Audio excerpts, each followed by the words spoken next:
নমস্কাৰ অভিভাৱক সকলোলৈ বহুত বহুত ধন্যবাদ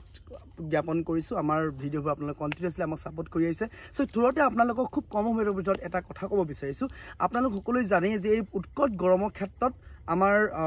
প্ৰতিখন ডিস্ট্ৰিক্টৰ ফালৰ পৰা চৰকাৰৰ ফালৰ নিৰ্দেশনা আহিছে ছাত্ৰ ছাত্ৰীসকলৰ পাঠদান পুৱাতে কৰিব লাগে আপোনালোক সকলোৱে জানে যে আমাৰ সন্তানসকল পুৱাতে উঠিব নিবিচাৰে ইভেন মোৰো এজনী ছোৱালী আছে তাইও উঠিব নিবিচাৰে তো গতিকে তেওঁলোকৰ মাইণ্ডছেটটো ৰাতিপুৱা শুই উঠিবলৈ কাৰো মন নাযায় ইভেন আপোনাৰো মন নাযায় হয়তো এনেকুৱা অনুভৱ হয় দেওবাৰটো কেতিয়া আহিব আৰু দেওবাৰ আহিলে সেদিনা বেছি দেৰিলৈকে শুম আৰু সমান্তৰালভাৱে আমাৰ সন্তানসকলে উঠিব নিবিচাৰে বাট তেওঁলোকৰ আমি যদি আপোনালোকক জগাব কেনেকৈ তেওঁলোকক উঠাব কেনেকৈ ক'ব যে হুনটো মইনাজনী তুমি উঠাচোন আমি তোমাৰ কাৰণে দেউতাই এটা চকলেট আনি থৈছে বা আমি আজি ধুনীয়াকৈ স্কুললৈ যাম বাট এনেকৈ ধুনীয়াকৈ কৈ তেওঁলোকক এটা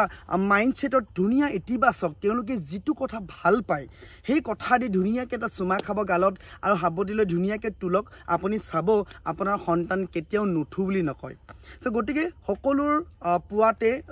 যেতিয়া আমি পুৱা ভাগত ইতিবাচক মনোভাৱ তেওঁলোকক কক ইতিবাচক কথাই তেওঁলোকক উৎসাহিত কৰক নিশ্চয়কৈ আপোনাৰ সন্তান কেতিয়াও বিছনাৰ পৰা নুঠু বুলি নকয় আৰু খুব সুন্দৰভাৱে উঠিব আৰু খুব সুন্দৰভাৱে দিনটো পাৰ হ'ব সো গতিকে আমি এটি শিশুৰ যিহেতু ঘৰখনেই যিহেতু তেওঁলোকৰ শিক্ষাৰ কঠিয়াতলি বুলি আমি যিহেতু জানো আৰু সকলোৱে বিশ্বাস কৰোঁ সো গতিকে প্ৰথম পৰ্যায়ৰ পৰা সৰু পৰ্যায়ত তেওঁলোকৰ ইতিবাচক এবাৰ এটিটিউড মনোভাৱ কেনেকৈ গঢ় দিব পাৰি গতিকে আমি সৰু পৰ্যায়ৰ পৰা ঘৰখন আমি সকলো অভিভাৱক আমি শিকাবলৈ যত্ন কৰোঁ আহক thank you so much keep watching our video thank U